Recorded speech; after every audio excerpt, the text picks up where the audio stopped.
오늘 우리에게 주신 하나님의 말씀 사무엘상 8장 1절로 9절 말씀입니다. 생명의 샘가 3월 19일 목요일 말씀 백성들이 왕을 요구하다. 함께 읽겠습니다. 사무엘이 늙음에 그의 아들들을 이스라엘 사사로 삼으니 장자의 이름은 요엘이요 처자의 이름은 아비야라. 그들이 브엘세바에서 사사가 되니라. 그의 아들들이 자기 아버지의 행위를 따르지 아니하고 이익을 따라 뇌물을 받고 판결을 굽게 하니라. 이스라엘 모든 장로가 모여 라마에 있는 사무엘에게 나아가서 그에게 이르되 보소서 당신은 늙고 당신의 아들들은 당신의 행위를 따르지 아니하니 모든 나라와 같이 우리에게 왕을 세워 우리를 다스리게 하소서 한지라. 우리에게 왕을 주어 우리를 다스리게 하라 했을 때 사무엘이 그것을 기뻐하지 아니하여 여호와께 기도하며 여호와께서 사무엘에게 이르시되 백성이 내게 한 말을 다 들으라. 이는 그들이 너를 버림이 아니요 나를 버려 자기들의 왕이 되지 못하게 함이니라. 내가 그들을 애굽에서 인도하여 낸 날부터 오늘까지 그들이 모든 행사로 나를 버리고 다른 신들을 섬김같이 내게도 그리하는도다. 그러므로 그들의 말을 듣되 너는 그들에게 엄히 경고하고 그들을 다스릴 왕의 제도를 가르치라. 아멘. 사람이요 좋은 환경에서 자라면 좋은 자식이 나올 거라고 생각하는 경향이 있는데, 혹은 부모가 경건하고 부모가 좋으면 좋은 자식으로서 성장하고 그럴 것 같은데, 그건 모르는 일이라는 거예요. 그래서 자기 자식 자랑은 잘 못할 것 같다는 생각이 들어요. 자기가 그러니까 여기서도 보면은 그렇잖아요. 사무엘이 자란 환경은 굉장히 부패한 환경이었어요.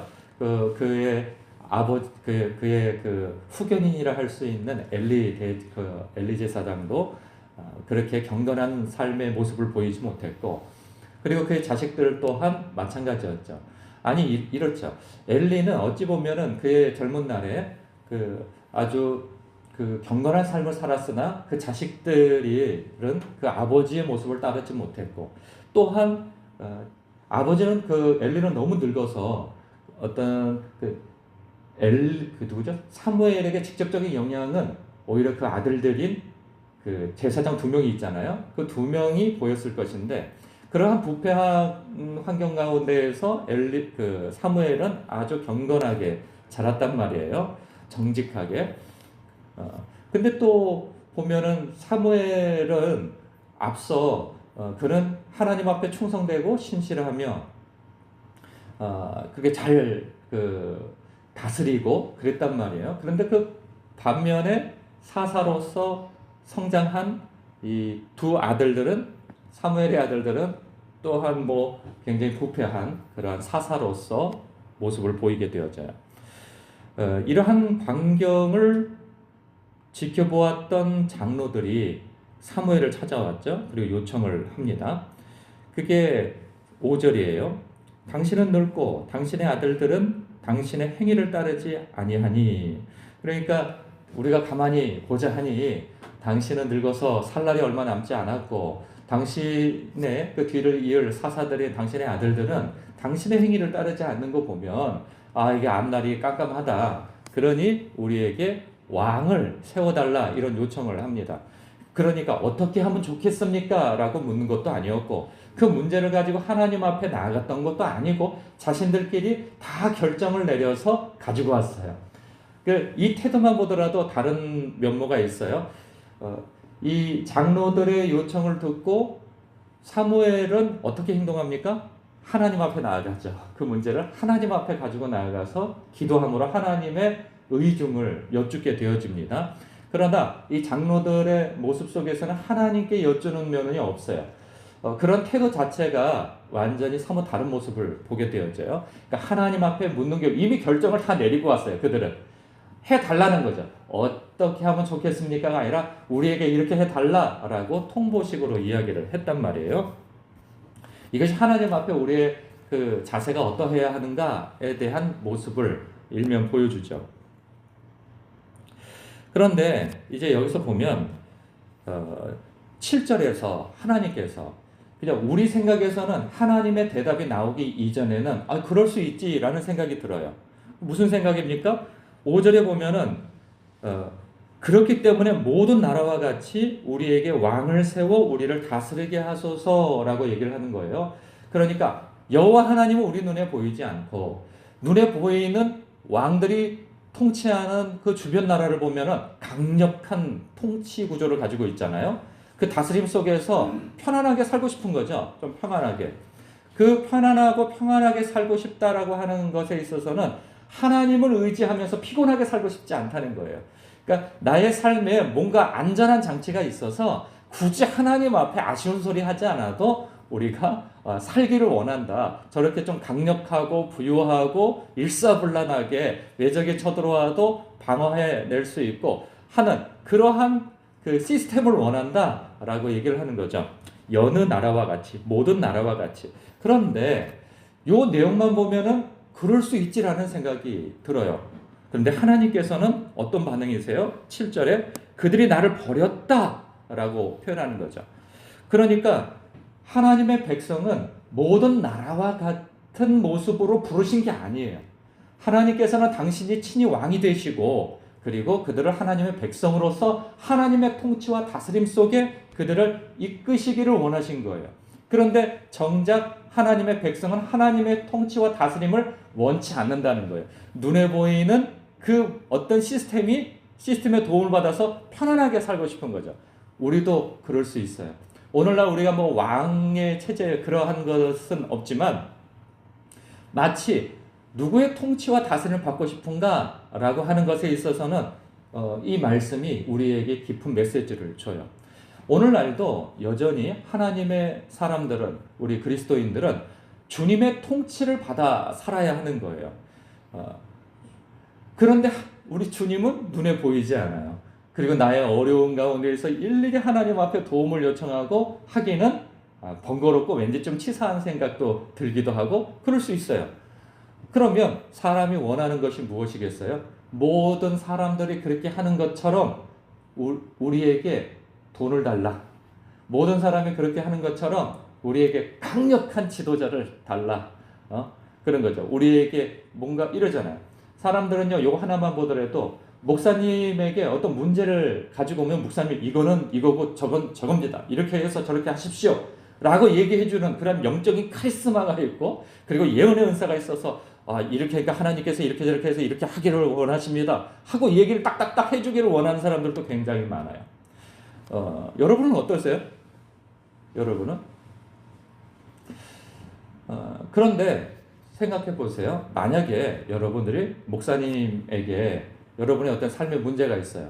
그래서 딱 왔는데 아까 말씀드린 것처럼 그냥 영적인 카리스마가 느껴지고 그리고 어떤 권세와 권위가 느껴져서 그냥 이런 답 저런 답을 다 내줘.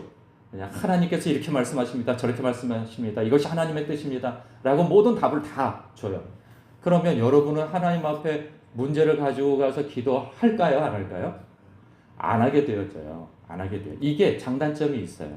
그런데 뭔가 목사님에게 카리스마가 느껴지고 영적인 어떤 해안이 있어서 이걸 좀 다 가르쳐 줬으면 좋겠습니다.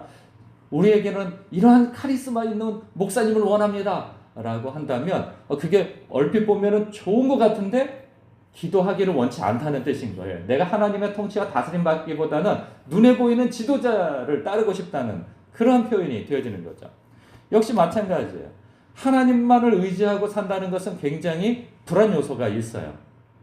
그러니까 이게 조금 조심스러운 얘기인데 불안 요소가 이런 거죠. 경제적으로 나는 안정적인 삶을 살고 싶은 거예요. 그래서 내가 무엇인가 뭐에 당첨이 되든 무엇에 안전구조가 있든 부동산과 그 어떤 안정적인 재성구조를 가지고 나는 살고 싶다는 거죠.